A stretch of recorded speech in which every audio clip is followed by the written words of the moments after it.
Doctor Yunus 1990 সালে 6,000 টাকা বেতনে গ্রামীণ ব্যাংকের এমডি পদে নিয়োগ পায়, কিন্তু সারা বিশ্বের কাছে সেটা প্রচার করে যে গ্রামীণ ব্যাংকটা যেন তারই সৃষ্টি।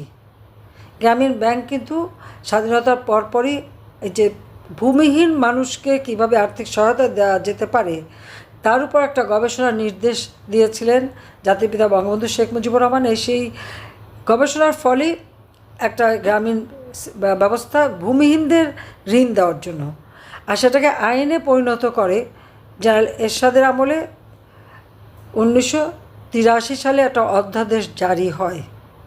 আর সেই অধ্যাদেশ অনুযায়ী কিন্তু এই গ্রামীণ ব্যাংকটা চলছিল। ইউনূস খণ্ডকালীন কাজ পেয়েছিল, তখন 90 সালে পূর্ণাঙ্গ এমডি পদে চাকরিটা পায়।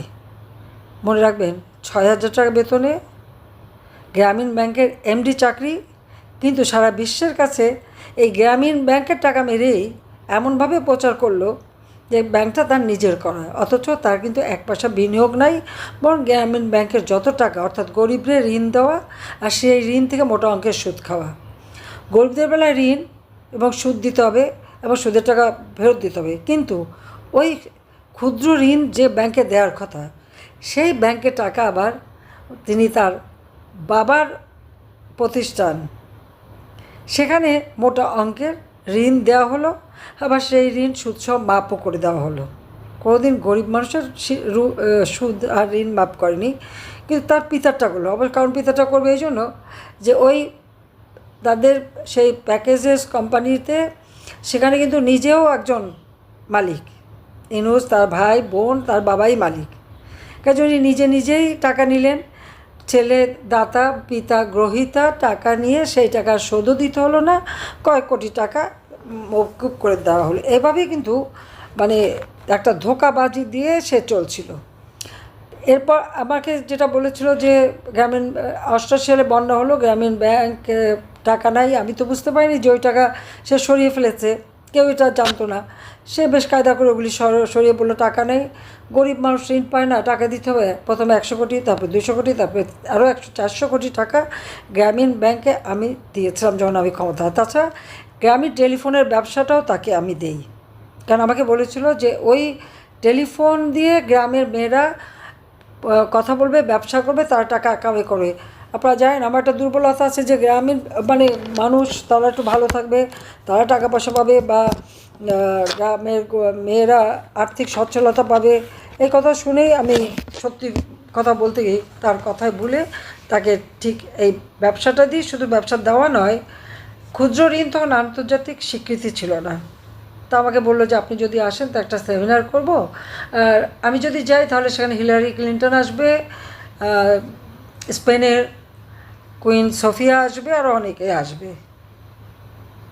দেশের মানুষ বা গরিব মানুষ ঋণ পাবে, তারা লাভবান হবে, খুব স্বাভাবিক। আমি রাজি হয়ে গেলাম এবং সেটা করে দিয়ে আন্তর্জাতিকভাবে তাকে একটা প্রতিষ্ঠা করার একটা পথ সুযোগ করে দিয়েছিলাম। এমনকি জাতিসংঘে ক্ষুদ্র ঋণের উপর একটা রেজুলেশনও করালাম। দুর্ভাগ্যের বিষয় 2001-এ তো আমাদের সময়টা শেষ হলো, কিন্তু 2007-এই সে আসলো। যখন আমাকে গ্রেপ্তার করা হলো তখন ইউনূস সাহেব তখন রাষ্ট্রপতি ইয়াজউদ্দিন সাহেবকে যে তিনি A++ দিলেন, কাজে কি মহা একটা ভালো কাজ করে ফেলেছে। অথচ আমি ক্ষমতায় ছিলাম না, ছিল তো খালেদা জিয়া, তাকে অবশ্য পরে অ্যারেস্ট করে। আপনারা জানেন এই এমডি পদটা সে মোটে ছাড়বেই না। আইনে ছিল 60 বছর বয়স পর্যন্ত একজন লোক ব্যাংকের এমডি থাকতে পারে।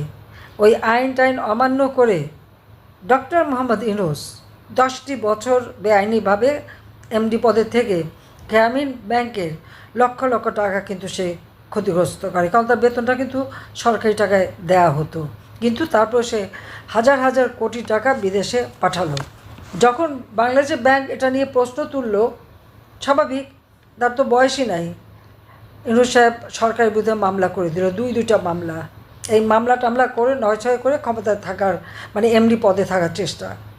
কিন্তু কোর্ট আর যাই করুক, বয়স তো আর কমাতেও পারে না, বাড়াতেও পারে না। সেখানে সে বিপদে পড়ে গেল এবং তাকে সে পদ ছাড়তে হলো। এখানে আমেরিকা সবসময় তার পিছনে হিলারি ক্লিন্টন, কারণ ক্লিন্টন ফাউন্ডেশনে সে মোটা টাকা দিয়েছে 2006 সালের আগে। যাই হোক, এই টাকা পয়সা যেসব বেশিরভাগই গ্রামীণ ব্যাংক এবং গ্রামীণ ফোনের থেকে উপার্জিত টাকা, কারণ সে তো ট্যাক্স পেমেন্ট করতো না, এই টাকা দিয়ে তাদের সাথে একটা সখ্যতা এসে যায় স্বাভাবিকভাবে, এবং সেখান থেকে তার অ্যাম্বিশন আরও বেড়ে যায়। আর আমেরিকার তো একটা নিয়মই আছে, কোনো দেশে তারা যেমন আরবি স্প্রিংয়ের মতো ওরকম একটা অবস্থা সৃষ্টি করতে চায়, বিশেষ করে যখনই এই ডেমোক্রেটিক পার্টি ক্ষমতা আসে তখনই এই অবস্থাটা তারা সৃষ্টি করে। সেটাই বাংলাদেশে করার চেষ্টা বারবার করেছে তারা। এরপরই চক্রান্ত আরও বেশি শুরু, আপনারা জানেন। এর মধ্যে ইউনূসের বিরুদ্ধে তদন্ত শুরু হলো এবং দেখা গেল সে গ্রামীণ টেলিকমের অর্থ এবং গ্রামীণ ব্যাংকের অর্থ ব্যাপকভাবে আত্মসাৎ করেছে। তবে এখানে সে তার অনেক বড় ইতিহাস। আমি এখানে শুধু তার শ্রমিকদের বঞ্চিত করবার যে তার প্রবণতা, এবং শ্রমিক আদালতে শ্রমিকদের করা মামলায় সে কিন্তু সাজাপ্রাপ্ত আসামি, সেই ব্যাপারে আমি কিছু খবর আপনাদের দিতে চাই আজকে দিনে। এখানে তার মানি লন্ডারিং, সে 30 মে 2024 ডক্টর ইউনূস গ্রামীণ টেলিকমের পরিচালনা পরিষদের 8 পরিচালক, 3 জন শ্রমিক নেতা, 2 জন শ্রমিকদের আইনজীবী, মোট 13 জনের বিরুদ্ধে কিন্তু মামলা হয়। এই মামলা দুর্নীতি দমন কমিশন করেছিল। আবার গ্রামীণ টেলিকম মোবাইল অপারেটর গ্রামীণ ফোনের 34.2% ছিল শেয়ার ইউনূস। 2006 সালের যে শ্রমিক আইন করা হয়েছিল, পার্লামেন্টে পাস করা হয়েছিল, সেই আইনে ছিল যে কোনো কোম্পানি তার মুনাফার 5% লভ্যাংশ শ্রমিক কর্মচারীদের কল্যাণ ফান্ডে জমা দিতে হবে, এটা জমা দেওয়ার নিয়ম ছিল। কিন্তু এই টাকা কোনোদিন দেওয়া হয়নি। শ্রমিকদের টাকা সবসময় বঞ্চিত করেছে। আর বঞ্চিত করার জন্য সে যেটা করতে চেয়েছে সেটা হলো গ্রামীণ টেলিকম সবসময় নিজেদেরকে অলাভজনক প্রতিষ্ঠান হিসেবে দাবি করে, যার জন্য শ্রমিক কর্মচারীদের ফান্ডে কোনো টাকা দিতে না হয় আর ট্যাক্স ফাঁকি দেওয়া যায়, ট্যাক্স ফাঁকি দেওয়ার জন্য। অথচ এই কোম্পানিটি অত্যন্ত লাভজনক একটা প্রতিষ্ঠান ছিল, এবং এটা পরিচালনার জন্য আমাদের যে সংস্থা বিটিআরসি, সেই সংস্থা এদের কাছে প্রতিবারই টাকা পায়, প্রতিবারই চাপ দিয়ে মামলার ভয় দেখে টাকাটা আদায় করতে হতো। এখনও প্রায় 8-9 হাজার কোটি টাকা কিন্তু গ্রামীণ টেলিকমের কাছে পাওনা, সে কিন্তু 1 টাকাও শোধ দেয়নি। 2017 সালে 27 জন শ্রমিক কর্মচারী এই লভ্যাংশের দাবি করে এবং শ্রমিক আদালতে তারা মামলা করে। এই মামলা করার ফলে 2020 সালে ইউনূস 99 জন কর্মচারীকে চাকরিচ্যুত করে, বের করে দেয়। তখন 2022 সালের 7 ফেব্রুয়ারি গ্রামীণ টেলিকম শ্রমিক কর্মচারী ইউনিয়নের সাধারণ সম্পাদক ফিরোজ মাহমুদ হাসান গ্রামীণ টেলিকম কোম্পানির অবসান চেয়ে উচ্চ আদালতে একটা রিট পিটিশন দায়ের করে। ইউনূসের বিরুদ্ধে যে অভিযোগগুলি ছিল, শ্রমিক কর্মচারীদের ন্যায্য লভ্যাংশ থেকে বঞ্চিত করা, 2, গ্রামীণ টেলিকমের শত শত কোটি টাকা অন্যত্র স্থানান্তর করা, 3, লবিস্ট ফার্ম নিয়োগের মাধ্যমে আদালতের রায় ইউনূসের পক্ষে নেয়ার চেষ্টা করা। এই সকল সুনির্দিষ্ট অভিযোগ দায়ের করার পর কোম্পানিটির অবসান ঘটানো এবং শ্রমিক কর্মচারীদের সকল পাওনা বুঝিয়ে দেওয়ার জন্য আদালতের হস্তক্ষেপ কামনা করে এই রিট করা হয়। এই রিট পিটিশন গ্রামীণ টেলিকম কোম্পানিতে সংগঠিত নানাবিধ আর্থিক অনিয়ম এবং দুর্নীতি উদ্ঘাটনের জন্য নিরপেক্ষ একটা প্রশাসক নিয়োগ দেওয়ার দাবিও উত্থাপন করা হয়। অনেক শুনানি হয়, তখন এই মামলা গ্রহণ করা হয়। এই মামলায় গ্রামীণ টেলিকমের অবসান মামলাটা চলাকালীন সময় 27 এপ্রিল 2022 তারিখে ইউনূস খুব শঙ্কিত হয়ে পড়ে, এবং যার ফলে সে গ্রামীণ টেলিকম শ্রমিক কর্মচারী ইউনিয়ন এবং গ্রামীণ টেলিকম কর্তৃপক্ষের একটা চুক্তি করে, তাদের সাথে আলোচনা করে একটা চুক্তি করে, এবং শ্রমিক কর্মচারী পক্ষে সংগঠনটার যে সভাপতি মোহাম্মদ কামরুজ্জামান ও সাধারণ সম্পাদক ফিরোজ মাহমুদ হাসান এবং গ্রামীণ টেলিকমের পক্ষে প্রতিষ্ঠানের নির্বাহী পরিচালক মোহাম্মদ নাজমুল ইসলাম চুক্তিতে স্বাক্ষর করে। 5টি শর্ত জুড়ে দেওয়া হয় এবং 437,19,79,582 টাকা একটি পৃথক ব্যাংক অ্যাকাউন্টে এই অর্থ জমা করা হয়, যেটা সম্পূর্ণ শ্রমিকদের পাওনা, আর তার বিনিময়ে শ্রমিকরা মামলা প্রত্যাহার করবে। এবং এইভাবেই তার একটা মামলাটা স্থগিত করা হয় এবং সমঝোতা অনুযায়ী গ্রামীণ টেলিকম কর্তৃপক্ষ 10/5/2022 তারিখ ঢাকা ব্যাংক লিমিটেডের গুলশান ব্রাঞ্চে অ্যাকাউন্ট খোলে এবং এই টাকা অর্থাৎ 437,29,79,582 টাকা এই ব্যাংকে জমা দেওয়া হয়। শ্রমিক কর্মচারীদের জন্য এই টাকার অ্যাকাউন্ট খোলা হলেও সেই অ্যাকাউন্ট থেকে 25 কোটি টাকা অবৈধভাবে লেনদেন করা হয়। অর্থাৎ এই মামলার আইনজীবী গ্রামীণ টেলিফোনের কর্মচারী ইউনিয়নের নেতারা মিলে এই টাকা তছরূপ করে এবং সমঝোতা কার্যকর না হওয়ার কারণে এবং অর্থ আত্মসাৎ করার কারণে 30/6/2022 তারিখ এখানে বিচারপতি মোহাম্মদ খুরশিদ আলম সরকার গ্রামীণ টেলিকম বনাম গ্রামীণ কর্মচারী ইউনিয়ন মামলাটা আবার রিকল করেন এবং অবৈধ লেনদেনের অভিযোগের কারণে পুনরায় মামলা চালু হয়। এই সন্দেহজনক লেনদেনের অভিযোগের কারণে বাংলাদেশ ব্যাংক কর্তৃপক্ষ 30/6/2022 তারিখে গ্রামীণ এমপ্লয়িজ ইউনিয়নের 2 আইনজীবীর ও 3 শ্রমিক নেতার 8টি ব্যাংক অ্যাকাউন্টের লেনদেন স্থগিত করে দেয়। গ্রামীণ টেলিকমের 164 জন শ্রমিক কর্মচারীকে লভ্যাংশের হিসেবে 364,61,00,000 টাকা প্রদানে বাধ্য হয়। তবে লভ্যাংশ হতে অ্যাডভোকেট ফি ও অন্যান্য খাতে খরচ দেখিয়ে চুক্তি বহির্ভূতভাবে 6% টাকা কেটে নেয় ইউনুস। অর্থাৎ শ্রমিকদের টাকা একটু ভাগ না বসালে তার কোনো মতেই তার তৃপ্তি হতো না, সেখানে একটু ভাগ বসায় এবং শ্রমিকদের ন্যায্য পাওনা থেকে বঞ্চিত করা হয়। ফলে শ্রমিকরা কিন্তু সেই মামলা আর মামলা চালু করে দেয় এবং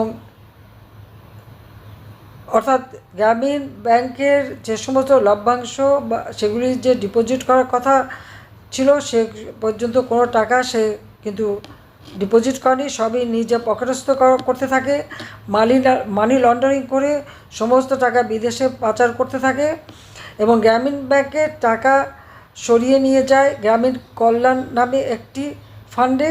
আবার ঠিক গ্রামীণ টেলিকমের টাকাও সে আরেকটি কোম্পানি করে সেখানে সরিয়ে নেয়, গ্রামীণ টেলিকম ট্রাস্ট নামে একটা ফান্ড করে সেখানে সরিয়ে রাখে। ওখানে ওই টাকা থেকে কিন্তু গরিব মানুষ কোনো দিন কোনো সাহায্য পায়নি, সাহায্য দেওয়া হয় না। কাজে শ্রমিক কর্মচারী এই মামলা অব্যাহত থাকে এবং সেই মামলায় ইউনুস কিন্তু শাস্তি পায় এবং তার 6 মাসের কারাগার, সে 6 মাসের সাজা তার হয়ে যায়। যদিও সে তখন জামিন চেয়েছিল এবং আমরা সরকারের পক্ষ থেকে আসলে বাধাও দেয়নি, সে জামিন পেয়ে যায়। এইভাবেই কিন্তু সে শ্রমিকদের বঞ্চিত করে এবং শ্রমিকদের করা মামলায় ইউনুস সাজাপ্রাপ্ত আসামি এবং তখনই সে আরও ক্ষমতার জন্য পাগল হয়ে ওঠে। পূর্বাচলে 68 একর জমি অর্থাৎ 4080 কাঠা জমি নিয়ে সেখানে একটা রিসোর্ট তৈরি করে নৈসর্গ নামে।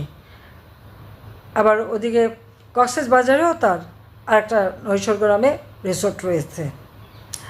উত্তরায় তার 5 একরের অধিক জমি।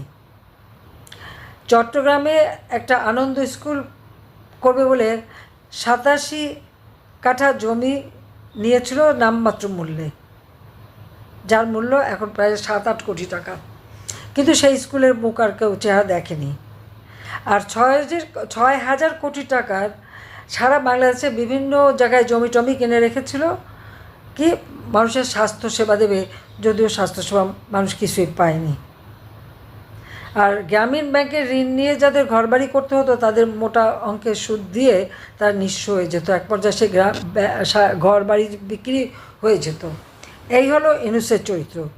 আজকে শ্রমিক দিবসে শ্রমিকের অর্থ আত্মসাৎকারী, শ্রমিক আদালতে সাজাপ্রাপ্ত আসামি ইউনুস আজকে জবরদখল করে ক্ষমতা এসেছে এবং এই ক্ষমতা গ্রহণের জন্য তার যে চক্রান্তের ফলে আজকে বাংলাদেশ চরম বিপদের মুখে।